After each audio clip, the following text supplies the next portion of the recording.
ನಾನು ಇತ್ತೀಚೆಗೆ ಮಾಡಿದಂತಹ ಪ್ರಜಾಕೀಯ ವಿಡಿಯೋಗೆ ನಿಮ್ಮೆಲ್ಲರ ಸಪೋರ್ಟ್ ತುಂಬಾನೇ ಸಿಕ್ಕಿದೆ. ಎಲ್ಲರೂ ಕೂಡ ನಿಮ್ಮ ಬ್ಯುಸಿ ಶೆಡ್ಯೂಲ್ ಅಲ್ಲಿ, ಬ್ಯುಸಿ ಲೈಫ್ ನಲ್ಲಿ ಈ ಒಂದು ವಿಡಿಯೋಗೆ ನಿಮ್ಮ ಅನಿಸಿಕೆ, ಅಭಿಪ್ರಾಯಗಳನ್ನ, ಕ್ವಶನ್ ಗಳನ್ನ, ಅಡ್ವೈಸ್ ಗಳನ್ನ ತುಂಬಾ ಚೆನ್ನಾಗಿ ಕೊಟ್ಟಿದ್ದೀರಾ. ತುಂಬಾ ಜನ ನೆಗೆಟಿವ್ ಆಗಿ ಕೂಡ ಕಮೆಂಟ್ ಮಾಡಿದ್ದೀರಾ. ಇಟ್ಸ್ ಓಕೆ, ನಿಮ್ಮೆಲ್ಲರಿಗೂ ಇದೆಲ್ಲ ಡೌಟ್ ಬರೋದು ಕಾಮನ್. ಯಾಕೆಂದ್ರೆ ಹೊಸದಾಗಿ ಏನೋ ಒಂದು ಸ್ಟಾರ್ಟ್ ಮಾಡ್ತಿದ್ದಾರೆ ಅಂದ್ರೆ ಎಲ್ಲರಿಗೂ ಡೌಟ್ ಗಳು ಬರೋದು ಇಟ್ಸ್ ನಾರ್ಮಲ್. ಸೊ ನಿಮ್ಮೆಲ್ಲರ ಡೌಟ್ ಗಳನ್ನ, ನಿಮ್ಮೆಲ್ಲರ ಕ್ವಶನ್ ಗಳನ್ನ, ನಿಮ್ಮ ಅಡ್ವೈಸ್ ಅಂಡ್ ಇನ್ನು ಪಾರ್ಟ್ 1 ನಲ್ಲಿ ಹೇಳ್ದೆ ಇರೋ ಕೆಲವೊಂದು ವಿಚಾರಗಳನ್ನ ಅಂಡ್ ಕಾಮನ್ ಆಗಿ ಎಲ್ಲಾರ್ಗೂ ಬರುವಂತ ಕ್ವಶನ್ ಗಳಿಗೆ ಈ ಒಂದು ವಿಡಿಯೋನಲ್ಲಿ ನಾವು ಆನ್ಸರ್ ತಿಳ್ಕೊಳ್ಳೋಣ. ಇದೆಲ್ಲದ್ರ ಬಗ್ಗೆ ಚರ್ಚೆ ಮಾಡೋಣ. ಅಂಡ್ ನಮ್ಮ ಚಾನೆಲ್ಗೆ ಹೊಸದಾಗಿ ತುಂಬಾ ಜನ ಸಬ್ಸ್ಕ್ರೈಬರ್ಸ್ ಬಂದಿದ್ದೀರಾ. ನಿಮ್ಮೆಲ್ಲರಿಗೂ ಕೂಡ heartly welcome and thank you. Hi, ನಾನು ಗಾಯತ್ರಿ.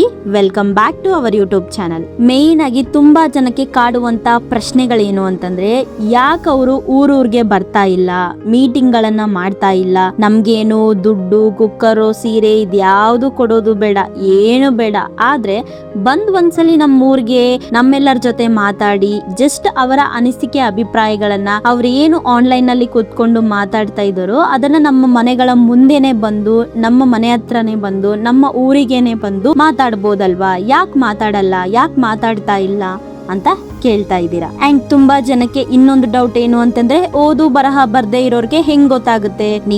ನೀವು ಫೋನ್ ನಲ್ಲಿ ಮಾಡ್ತೀರಾ, ಆಪ್ ಗಳಲ್ಲಿ, ಅಪ್ಲಿಕೇಶನ್ ಗಳಲ್ಲಿ ಬಿಡ್ತೀರಾ. ಫೋನ್ ಇದ್ದವರು ನೋಡ್ತಾರೆ, ಫೋನ್ ಇಲ್ದೇ ಇರೋರು ಏನ್ ಮಾಡ್ತಾರೆ?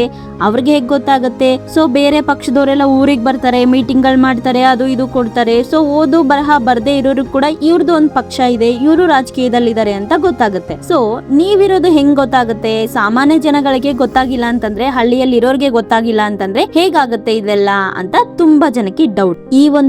ಈ ಒಂದು ಕ್ವಶನ್ ಗೆ ನಾವು ಕ್ಲೀನ್ ಆಗಿ ಆನ್ಸರ್ ಮಾಡಿ ಕ್ಲಾರಿಫೈ ಮಾಡೋಣ. ಒಂದ್ಸರಿ ಕೂಲ್ ಆಗಿ ಯೋಚನೆ ಮಾಡಿ. ಇವತ್ತು ನಮ್ಮ ಕರ್ನಾಟಕದಲ್ಲಿ ಬರೋಬ್ಬರಿ 32,000 ಹಳ್ಳಿಗಳಿದಾವೆ. ಪ್ರತಿ ಒಂದು ಊರಿಗೂ ಕೂಡ ಅವರು ಫಿಸಿಕಲ್ ಆಗಿ ಬಂದು ದೊಡ್ಡ ದೊಡ್ಡ ಸ್ಟೇಜ್ ಹಾಕಿ, ಮೈಕ್ ಗಳನ್ನ ಕಟ್ಟಿ, ಜನಗಳನ್ನ ಕರೆಸಿ ಮೀಟಿಂಗ್ ಮಾಡ್ಬೇಕು ಅಂದ್ರೆ ಅದೆಷ್ಟು ಖರ್ಚಾಗುತ್ತೆ ಅಂತ ನೀವೇ ಥಿಂಕ್ ಮಾಡ್ಬೇಕು. ಅಂಡ್ ಸುಮ್ನೆ ಬರಕಾಗತ್ತಾ? ಬಂದ್ರೆ ಅದು ಇದು ಬ್ಯಾನರ್ ಗಳಂತೆ, ಪೋಸ್ಟರ್ ಗಳಂತೆ, ಅವರು ಬರ್ತಿದಾರೆ ಅಂತ ಮೈಕಲ್ಲೆಲ್ಲ ಊರೆಲ್ಲ ಹೇಳ್ಬೇಕು. ಸೊ ಇದೆಲ್ಲದಕ್ಕೂ ಕೂಡ ಎಷ್ಟು ದುಡ್ಡು ಖರ್ಚಾಗುತ್ತೆ. ಇದೆಲ್ಲ ಮಾಡೋದ್ರ ಬದಲಾಗಿ ಪ್ರತಿಯೊಬ್ಬರ ಹತ್ರನೂ ಫೋನ್ ಇದೆ. ಪ್ರತಿಯೊಬ್ರು ಅಂದ್ರೆ ಮನೆಯಲ್ಲಿ ಒಂದು 5-6 ಜನ ಇದ್ದಾರೆ ಅಂದ್ರೆ 2-3 ಹತ್ರ ಅಂತೂ ಫೋನ್ ಇರುತ್ತೆ.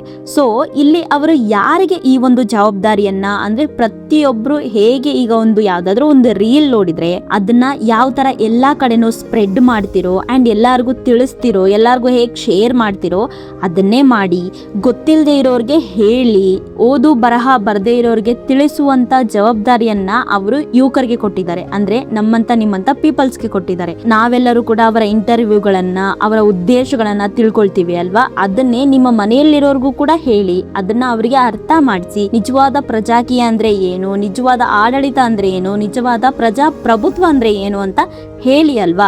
ಹೇಳಿದ್ರೆ ಅವರು ಅರ್ಥ ಮಾಡ್ಕೊಳ್ತಾರೆ. ಸೊ ಹೇಳೋದ್ರ ಮೂಲಕ ಅವರಿಗೆ ಅರ್ಥ ಮಾಡಿಸ್ಬೋದು ಅಲ್ವಾ? ಈ ತರ ಕೊಟ್ಟು ನಾಳೆ ಬಂದು ಅವ್ರು ಏನು ಮಾಡಲ್ಲ. ಸೊ ಈ ಒಂದು ರಾಜಕೀಯ ಅಥವಾ ಪ್ರಜಾಕೀಯ ಅನ್ನೋದು ಏನಿದೆ, ಪ್ರಜಾಪ್ರಭುತ್ವ ಏನಿದೆ, ಇದೆಲ್ಲವೂ ಕೂಡ ಜಸ್ಟ್ ಒಂದು ಕೆಲಸದ ರೀತಿ ಅಂತ ಅವರಿಗೆ ತಿಳಿಸಿ ಹೇಳಿ ಅಲ್ಲ. ಸೊ ಇಲ್ಲಿ ಗೆಲುವು ಅನ್ನೋದು, ಸೋಲು ಅನ್ನೋದು ಮ್ಯಾಟರೇ ಬರಲ್ಲ. ಅವ್ರು ಜಸ್ಟ್ ಬಂದು ಕೆಲಸ ಮಾಡ್ತಾರೆ, ನಾವು ಕೊಡುವಂತ ದುಡ್ಡಿಂದ ಅವರು ಸಂಬಳ ಪಡ್ಕೊಂಡು ಕೆಲಸ ಮಾಡ್ತಾರೆ ಅಂತ ಕ್ಲೀನ್ ಆಗಿ ನೀವು ಹೇಳ್ಬೋದಲ್ವಾ ಅನ್ನೋದೇ ಅವರ ಉತ್ತರ. ಈ ತರ ಅವರು ಕೋಟ್ಯಾಂತರ ರೂಪಾಯಿ ಪ್ರತಿಯೊಂದು ಹಳ್ಳಿಗೂ ಕೂಡ ಸುರಿತಾ ಹೋದ್ರೆ ಇದು ಪ್ರಜಾಪ್ರಭುತ್ವ ಆಗಲ್ಲ, ಇದು ಬಿಸ್ನೆಸ್ ಆಗ್ಬಿಡುತ್ತೆ. ಸೊ ನೀವು ದುಡ್ಡು ಹಾಕಿ ದುಡ್ಡು ಯಾವ ತರ ತಗೊಂತೀರೋ ಅದೇ ತರನೇ ಇದು ಕೂಡ ಫಸ್ಟ್ ದುಡ್ಡು ಹಾಕ್ತಾರೆ ಅಂದ್ರೆ ನಿಮ್ಮೆಲ್ಲರಿಗೂ ಕೂಡ ಹಂಚ್ತಾರೆ. ದೆನ್ ಅವರು ಗೆಲ್ಲಿಸ್ತೀರಾ ನೀವು, ಅದಾದ್ಮೇಲೆ ಅವರು ದುಡ್ಡು ಹೊಡ್ಕೊಂತಾರೆ. ಇದು ಬಿಸ್ನೆಸ್ ಆಗ್ಬಿಡುತ್ತೆ. ಇದು ಬಿಸ್ನೆಸ್ ಅಲ್ಲ, ಇದು ಪ್ರಜಾಪ್ರಭುತ್ವ. ಅಂದ್ರೆ ಪ್ರತಿಯೊಬ್ಬರು ಕೂಡ ತಮಗೆ ಬೇಕಿರುವಂತದನ್ನ, ಹಕ್ಕುಗಳನ್ನ ಕೇಳುವಂತದ್ದೇ ಪ್ರಜಾಪ್ರಭುತ್ವ. ಸೊ ಅದಕ್ಕೋಸ್ಕರ ಪ್ರಜೆಗಳೇ ಇಲ್ಲಿ ಇದ್ರೆ ಅವರ ಸಮಸ್ಯೆಗಳು ಅವರಿಗೆ ಗೊತ್ತಿರುತ್ತೆ, ಆಗ ಅವರು ಆರಾಮಾಗಿ ಮಾಡ್ಬೋದಲ್ವಾ ಅನ್ನೋದೇ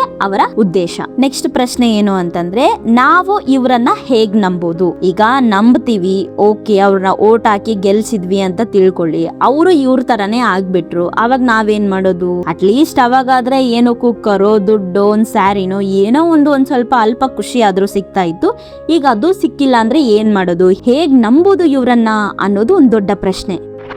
ಇಲ್ಲೇ ಇರೋದು ಬಿಗ್ ಟ್ವಿಸ್ಟ್ ಅಂತಂದ್ರೆ, ಪ್ರಜಾಕೀಯದಲ್ಲಿ ನಂಬಿಕೆ ಅನ್ನೋದಕ್ಕೆ ಜಾಗನೇ ಇಲ್ಲ. ಪ್ರಜಾಕೀಯ ಹೇಳೋದೇ ಅದನ್ನ, ನಮ್ಮನ್ನ ಯಾರು ನಂಬಬೇಡಿ. ಇವತ್ತು ಬೇರೆ ಪಾರ್ಟಿಯವರು ನಿಮ್ಮ ಹತ್ರ ಬಂದು ನಮ್ಮನ್ನ ನಂಬಿ ನಾನ್ ನಿಮ್ಗೆ ಇದನ್ನ ಕೊಡ್ತೀನಿ ಅದನ್ನ ಮಾಡ್ತೀನಿ ಅಂತ ಸುಳ್ಳು ಭರವಸೆ ಕೊಡ್ತಾರೆ, ಆಮೇಲೆ ಮೋಸ ಮಾಡ್ತಾರೆ. ಆದ್ರೆ ಪ್ರಜಾಕೀಯದಲ್ಲಿ ನಂಬಿಕೆ ಅನ್ನೋದೇ ಇಲ್ಲ. ಅಂದ್ರೆ ನಂಬಬೇಕಾಗಿರೋ ವ್ಯಕ್ತಿನೇ ಇಲ್ಲಿ ಯಾರು ಇರಲ್ಲ, ಇರೋದು ಬರೀ ವಿಚಾರಗಳು ಮತ್ತೆ ಸಿಸ್ಟಮ್ ಮಾತ್ರ. ಇಲ್ಲಿ ಕೆಲಸ ಮಾಡೋಕೆ ಬರೋ ಪ್ರತಿಯೊಬ್ಬ ಪ್ರತಿನಿಧಿ ಕೂಡ ತಾನು ಈ ಒಂದು ಕೆಲಸ ಪಡ್ಕೊಂಡ್ಮೇಲೆ ಅವನಿಗೆ ಹೇಗ್ ಬೇಕು ಹಾಗೆ ಇರಕ್ ಆಗಲ್ಲ. ಇಲ್ಲಿ ಅದರದೇ ಆದಂತ ರೂಲ್ಸ್ ಗಳಿರುತ್ತೆ. ಅವನು ಸ್ಟ್ರಿಕ್ಟ್ ಆಗಿ ಆ ಒಂದು SOP ಯನ್ನ ಪಾಲನೆ ಮಾಡ್ಲೇಬೇಕು. ಅವನು ಇಷ್ಟೊತ್ತಿಗೆ ಬೆಳಗ್ಗೆ ಕೆಲ್ಸಕ್ಕೆ ಬರ್ಬೇಕು ಅಂದ್ರೆ ಅಷ್ಟೊತ್ತಿಗೆ ಆಫೀಸಲ್ಲಿ ಇರ್ಬೇಕು. ಬಂದ್ಮೇಲೆ ಅವನು ಜನರ ಅಪ್ಲಿಕೇಶನ್ಗೆ ಇದೇ ತರ ಕೆಲಸ ಮಾಡ್ಬೇಕು, ಇದೇ ನಿಯಮಗಳಲ್ಲಿ ಕೆಲಸ ಮಾಡ್ಬೇಕು ಅಂತ ಇರುತ್ತೆ. ಆ ನಿಯಮಗಳ ಪ್ರಕಾರನೇ ಅವನು ಕೆಲಸ ಮಾಡ್ತಾ ಇರ್ತಾನೆ. ಅದನ್ನ ಕಂಪ್ಲೀಟ್ ಆಗಿ ಲೈವ್ ಆಗಿ ಕಣ್ಣು ಮುಂದೆನೆ ಇರುತ್ತೆ.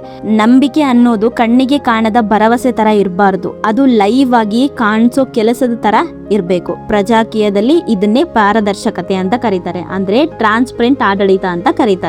ಓಕೆ, ನೀವು ಇದೆಲ್ಲ ಹೇಳ್ತಿದ್ದೀರಾ, ಎಲ್ಲದನ್ನು ಕೂಡ ನಂಬ್ತೀವಿ. ಆದ್ರೆ ಈ ಒಂದು ಕೆಳಗಿಳಿಸುವಂತಹ ಸಿಸ್ಟಮ್ ಮಾಡ್ತೀವಿ ಅಂತ ಹೇಳ್ತಾ ಇದ್ದೀರಾ. ನಮ್ಮ ಸಂವಿಧಾನದಲ್ಲಿ ಇದೆ ಏನಂತ, ಗ್ರಾಮ ಪಂಚಾಯಿತಿಯಲ್ಲಿ ಈ ತರ ಏನಾದ್ರೂ ಸಣ್ಣ ಮಟ್ಟದಲ್ಲಿ ಇರುವಂತವರನ್ನ ಕೆಳಗಡೆ ಇಳಿಸಬಹುದು. ಅಂದ್ರೆ ಅವರಿಗೆ 5 ವರ್ಷನೇ ಕಂಪ್ಲೀಟ್ ಮಾಡ್ಬೇಕು ಅಂತ ಏನು ರೂಲ್ಸ್ ಇರಲ್ಲ. ಅಕಸ್ಮಾತ್ ಅಲ್ಲಿ ಊರಿನವ್ರೇನಾದ್ರೂ ಬೇಡ ಅಂತ ಏನಾದ್ರೂ ಸಿಗ್ನೇಚರ್ ಮಾಡಿದ್ರೆ ಅವ್ರನ್ನ ಕೆಳಗಿಳಿಸಿ ಬೇರೆಯವರನ್ನ ಮತ್ತೆ ಏರಿಸುವಂತ ಅಧಿಕಾರ ಇರುತ್ತೆ. ಆದ್ರೆ ಈ ಒಂದು MP, MLA, CM ಇವರೆಲ್ಲರಿಗೂ ಕೂಡ 5 ವರ್ಷ ಕಂಪಲ್ಸರಿ ಇದ್ದೇ ಇರುತ್ತೆ ಅಲ್ವಾ. ಸೊ ಇಲ್ಲಿ ಯಾವುದೇ ರೀತಿಯಲ್ಲೂ ಕೆಳಗಿಳಿಯುವಂತ ಸಿಸ್ಟಮ್ ನಮ್ಮ ಸಂವಿಧಾನದಲ್ಲಿ ಇಲ್ಲ. ಸೊ ಅದಕ್ಕೆ ಏನ್ ಮಾಡ್ತೀರಾ, ಅದನ್ನ ಹೇಗ್ ಸರಿ ಮಾಡ್ತೀರಾ ಅಂತ ಕ್ವಶನ್ ಕೇಳಿದ್ದಾರೆ ಒಬ್ರು. ಅದಕ್ಕೆ ಉತ್ತರ ಏನು ಅಂತಂದ್ರೆ, ರೈಟ್ ಟು ರೀಕಾಲ್ ಅಂತ ಏನಿದೆ ಇದನ್ನ ಖಂಡಿತವಾಗ್ಲೂ ಕೂಡ ಇದರಲ್ಲಿ ತರ್ತಾರೆ. ಯಾವ ತರ ಗೊತ್ತಾ, ಈ ಒಂದು ಅಭ್ಯರ್ಥಿಗಳು ಏನು ಈ ಒಂದು ಚುನಾವಣೆಯಲ್ಲಿ ನಿಲ್ಬೇಕು ಅಂತ ಅನ್ಕೊಳ್ತಾರೆ, ಅಂದ್ರೆ ಈ ಒಂದು ಪ್ರಜಾಕೀಯದಲ್ಲಿ ಸ್ಟಾರ್ಟ್ ಮಾಡ್ತಾರೆ ಅವರ ಜರ್ನಿಯನ್ನ, ಆವಾಗೇನೆ ಅವರು ಸ್ವಯಂ ಪ್ರೇರಿತವಾಗಿನೇ ಅವರು ಒಂದು ಪೇಪರ್ ಮೇಲೆ ಅವರು ಸಿಗ್ನೇಚರ್ ಮಾಡ್ತಾರೆ. ಏನಂತ, ನನ್ನ ಕ್ಷೇತ್ರದಲ್ಲಿ ಇರುವಂತ ಜನಗಳು 50%ಕ್ಕಿಂತ ಜಾಸ್ತಿ ಜನ ನನ್ನ ಕೆಲಸ ಸರಿಯಾಗಿ ಮಾಡ್ತಿಲ್ಲ ಅಂತ ರೇಟಿಂಗ್ ಕೊಟ್ರೆ ನಾನು ನನ್ನ ಸ್ಥಾನಕ್ಕೆ ರಾಜೀನಾಮೆ ಕೊಡ್ತೀನಿ ಅಂತ ಮೊದಲೇ ಅವರು ಒಪ್ಕೊಂಡು ಸಿಗ್ನೇಚರ್ ಎಲ್ಲ ಮಾಡಿರ್ತಾರೆ. ಸೊ ಅಂದ್ರೆ ಇಲ್ಲಿ ಸಂವಿಧಾನ ಕಾನೂನು ಅಂತ ಬದಲು ಮಾಡ್ಬೇಕಂತ ಏನೋ ಅವಶ್ಯಕತೆ ಇಲ್ಲ. ಇಲ್ಲಿ ಅಭ್ಯರ್ಥಿಗಳೇ ತಮ್ಮ ಜವಾಬ್ದಾರಿಯನ್ನ ತಾವೇ ಸ್ವಯಂ ಸಿಸ್ಟಮ್ಗೆ ತರ್ತಾ ಇದ್ದಾರೆ. ಸೊ ಇನ್ನೊಂದು ಏನು ಅಂತಂದ್ರೆ, ಈ ಸಂವಿಧಾನ ಅನ್ನೋದು ನಿಂತು ನೀರಲ್ಲ, ಹರಿಯೋ ನೀರಿದ್ದಂಗೆ. ಅಂದ್ರೆ ಯಾವಾಗ ಏನ್ ಬೇಕು, ಯಾವಾಗ ಹೇಗೆ ಚೇಂಜ್ ಮಾಡ್ಬೇಕು ಹಾಗೆ ಚೇಂಜ್ ಮಾಡಬಹುದು. ಇನ್ನು ನಮ್ಮ ಕಮೆಂಟ್ ಸೆಕ್ಷನ್ ಅಲ್ಲಿ ಒಬ್ರು ಇತ್ತೀಚಿನ ಜನರೇಷನ್ಗೋಸ್ಕರ ಒಂದು ಅಡ್ವೈಸ್ ಅನ್ನ ಕೊಟ್ಟಿದ್ದಾರೆ. ಅಂದ್ರೆ ಈಗಿನ ಜನರೇಷನ್ಗೆ ಏನ್ ಬೇಕು, ಏನ್ ಮಾಡಿದ್ರೆ ಚೆನ್ನಾಗಿರುತ್ತೆ ಅಂತ ಒಂದು ಅಡ್ವೈಸ್ ಅನ್ನ ಕೊಟ್ಟಿದ್ದಾರೆ. ಏನ್ ಗೊತ್ತಾ, ಬರೀ ನೀವು ಲೋ ಬಜೆಟ್ ಅಂತ ಮಾಡಿದ್ರೆ ಸಾಕಾಗಲ್ಲ, ಇನ್ನು ತುಂಬಾನೇ ಇದರಲ್ಲಿ ಚೇಂಜಸ್ ಗಳನ್ನ ನಾವು ನೋಡ್ಬೇಕು. ಜೆನ್ಜಿ ಮಕ್ಕಳಿಗೆ ಇತ್ತೀಚಿನ ಈಗ ನಾವೇನು 21ನೇ ಶತಮಾನದಲ್ಲಿ ನಾವು ಇದೀವಿ. ಸೊ ಈ ಒಂದು ಟೈಮ್ ನಲ್ಲಿ ನಮ್ಗೆ ಟೆಕ್ನಾಲಜಿ ಆಗಿರ್ಲಿ, ಎಜುಕೇಶನ್ ಆಗಿರ್ಲಿ, ಇದೆಲ್ಲದರಲ್ಲೂ ಬದಲಾವಣೆ ಮಾಡೋದ್ರಿಂದ ತುಂಬಾ ಅದ್ಭುತವಾಗಿ ಮುಂದಿನ ಜನರೇಷನ್ ಕಂಟಿನ್ಯೂ ಆಗುತ್ತೆ ಅನ್ನೋದನ್ನ ತುಂಬಾ ಚೆನ್ನಾಗಿ ಹೇಳಿದ್ದೀರಾ. ಹೌದು, ನಿಮ್ಮ ಅಡ್ವೈಸ್ 100ಕ್ಕೆ 100 correct. Maybe I think ಅವರು ಮುಂದೆ ಅವ್ರೇನಾದ್ರೂ ಈ ಒಂದು ಅಧಿಕಾರಕ್ಕೆ ಬಂದ್ರೆ, ಈ ಒಂದು ಕೆಲಸವನ್ನ ಪಡ್ಕೊಂಡ್ರೆ ಅವ್ರು ಖಂಡಿತವಾಗ್ಲೂ ಒಳ್ಳೆಯ ರೀತಿಯಲ್ಲಿ ಇವರು ಮುಂದುವರ್ಸ್ಕೊಂಡು ಹೋಗ್ತಾರೆ ಅಂತ ನಾನು ಅನ್ಕೊಂಡಿದೀನಿ. ತುಂಬಾ ಜನ ಮೇಜರ್ ಆಫ್ ದಿ ಕಾಮೆಂಟ್ ಅಲ್ಲಿ ಹೇಳಿರೋ ಮಾತೇನು ಅಂತಂದ್ರೆ, 2028ಕ್ಕೆ ಉಪೇಂದ್ರ ಅವರು ನಿಂತ್ಕೊಳ್ತಾರೆ, ನಾವು ಅವರಿಗೆ ಸಪೋರ್ಟ್ ಮಾಡ್ತೀವಿ, ನಾವು ಓಟ್ ಹಾಕ್ತಿವಿ ಅಂತೆಲ್ಲ ಹೇಳಿದ್ದಾರೆ. ಇದರಲ್ಲಿ ಒಂದೇ ಒಂದು ಚಿಕ್ಕದು ಒಂದು ನಾನು ಹೇಳ್ಬಿಡ್ತೀನಿ. ಏನು ಅಂತಂದ್ರೆ, ಅವರು ಸ್ವಯಂ ಆಗಿ ಹೇಳಿರೋದೇನು ಅಂದ್ರೆ, ನಾನು ನಿಂತ್ಕೊಳ್ಳಲ್ಲ, ಬಟ್ ಯೂತ್ ನಿಂತ್ಕೊಂಡು ಅವರೇ ಗೆಲ್ಬೇಕು, ನಾನು ಜಸ್ಟ್ ಅಡ್ವೈಸ್ ಮಾಡ್ತೀನಿ ಅಷ್ಟೇ, ಜನಗಳೇ ನಿಂತ್ಕೊಂಡು ಜನಗಳೇ ಗೆಲ್ಬೇಕು. ಇಲ್ಲಿ ಯಾವ ತರ ನಡೀತಾ ಇದೆ, ಏನ್ ಪ್ರಾಬ್ಲಮ್, ಇದಕ್ಕೆ ಅವ್ರು ನಿಂತ್ಕೊಳ್ಳಕ್ ಏನ್ ತೊಂದ್ರೆ ಅಂತ ಅಂದ್ರೆ, ಪ್ರತಿಯೊಂದು ಕೂಡ ನಾವು ಏನ್ ನಮ್ಮ ಇಂಡಿಯಾದಲ್ಲಿ ವ್ಯಕ್ತಿ ಪೂಜೆ ಮಾಡ್ತೀವಿ. ವ್ಯಕ್ತಿ ಪೂಜೆ ಅಂದ್ರೆ ಯಾವ ತರ ಗೊತ್ತಾ, ಒಂದು ಪಕ್ಷ ಇದೆ ಅಂತಂದ್ರೆ ಆ ಒಂದು ಪಕ್ಷದಲ್ಲಿ ಒಬ್ಬ ವ್ಯಕ್ತಿಯನ್ನೇ ಗಟ್ಟಿಯಾಗಿ ಇಟ್ಕೊಂಡ್ಬಿಡೋದು. ಆ ವ್ಯಕ್ತಿ ಏನಾದ್ರೂ ಬೇರೆ ಪಕ್ಷಕ್ಕೆ ಹೋದ್ರೆ ಅಥವಾ ಬೇರೆ ಕಡೆ ಹೋದ್ರೆ, ಅವ್ರೇನಾದ್ರೂ ಅದರಿಂದ ಹೋಗ್ಬಿಟ್ರೆ ಆ ಒಂದು ಪಕ್ಷನೇ ನಾವು ಸಪೋರ್ಟ್ ಮಾಡೋದನ್ನ ಬಿಟ್ಬಿಡ್ತೀವಿ. ಸೊ ಈ ತರ ವ್ಯಕ್ತಿ ಪೂಜೆ ಇಲ್ಲಿ ಬೇಡ.